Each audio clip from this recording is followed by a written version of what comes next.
कक्षा दसम के मेरे प्रिय विद्यार्थियों, हिंदी की कक्षा में आपका स्वागत है। हम लोगों ने बाल गोविंद भगत पाठ पढ़ना प्रारंभ कर दिया था और तेरी गठरी में लागा चोर मुसाफिर जाग जरा तक पढ़ लिया था। आगे बढ़ते हैं और पाठ को समझते हैं। कार्तिक आया नहीं कि बाल गोविंद भगत की प्रभातियाँ शुरू हुई। कार्तिक मतलब कार्तिक का महीना, जिसमें ठंड की शुरुआत हो जाती है और धान की फसलों को काटा जाना शुरू हो जाता है। जो फागुन तक चला करती, यानी जो वे प्रभातियाँ शुरू करते थे कार्तिक के महीने में, कार्तिक महीने से वह कब तक जाती थी? फागुन के महीने तक। इन दिनों वह सवेरे ही, कब? सवेरे ही उठते, न जाने किस वक्त जाकर वह नदी स्नान को जाते। गांव से 2 मील दूर, कितना दूर था? 2 मील दूर। वहाँ से नहा धोकर लौटते और गांव के बाहर ही पोखरे के ऊंचे भिंडे पर अपनी खंजड़ी लेकर जा बैठते और अपने गाने टेरने लगते। क्या करते वे? सुबह सुबह ही, प्रातः काल ही जाकर नदी स्नान करते और गांव से 2 किलोमीटर दूरी पर अवस्थित थी नदी।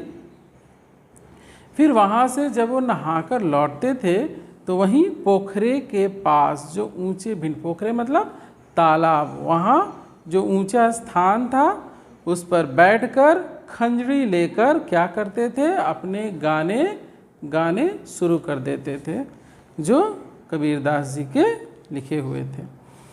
मैं शुरू से ही देर तक सोने वाला हूँ, जो आजकल की परंपरा बनती जा रही है।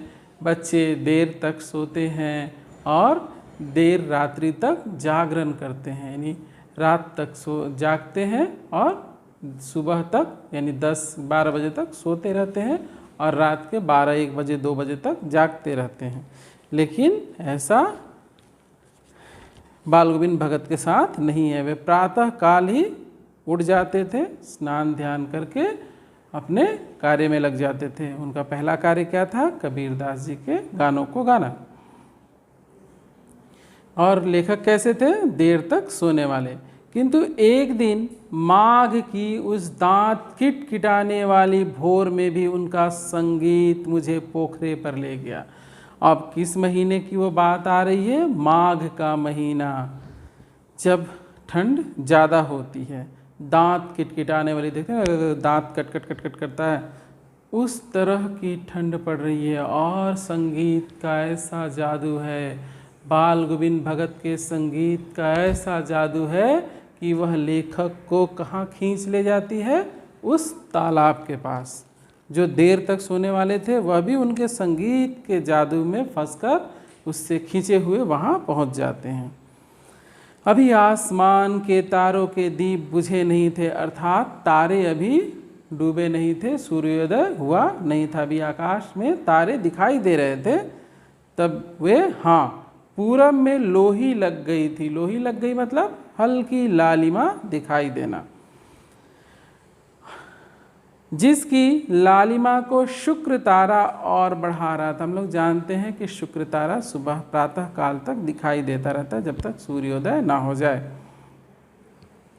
खेत, बगीचा, घर, सब कुहासा छा रहा था। सारा वातावरण अजीब रहस्य से आवृत मालूम पड़ता था।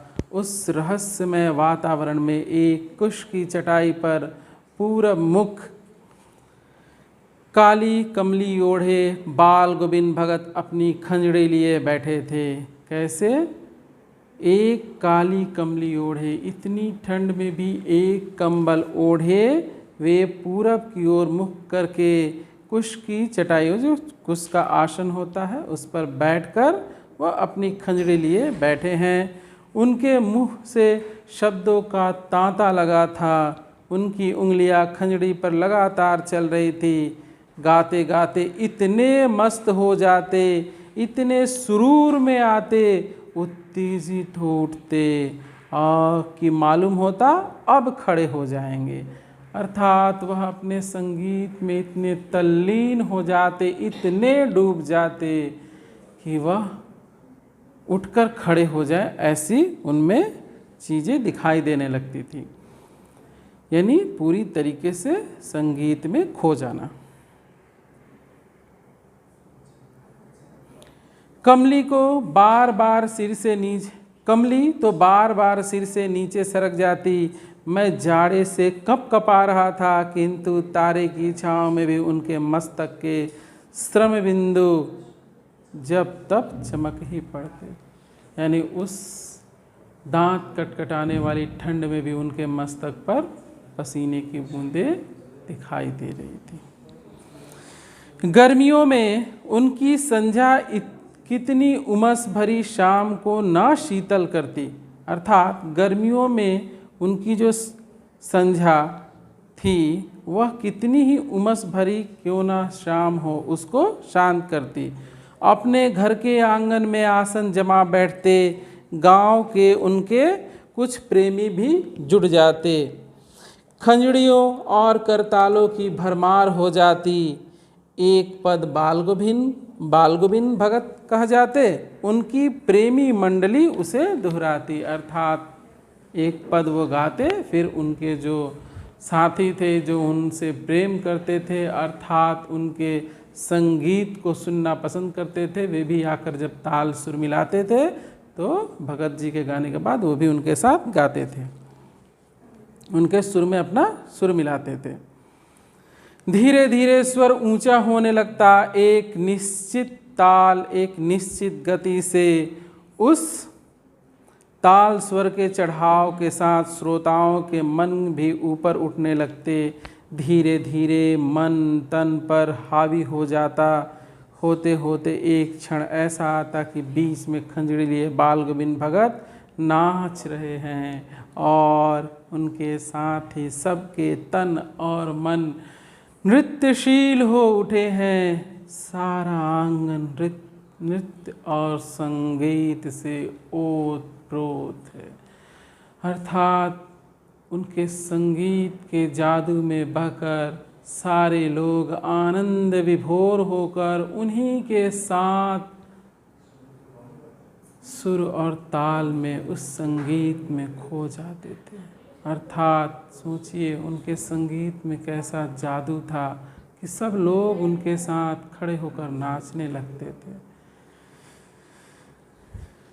आज इस पाठ में इतना ही, और कुछ अंश हमारा बचा हुआ है, उसे हम लोग अगली कक्षा में पूर्ण करेंगे। मिलते हैं अगली कक्षा में। तब तक के लिए आप लोग खुश रहें, प्रसन्न रहें और पढ़ाई करते रहें।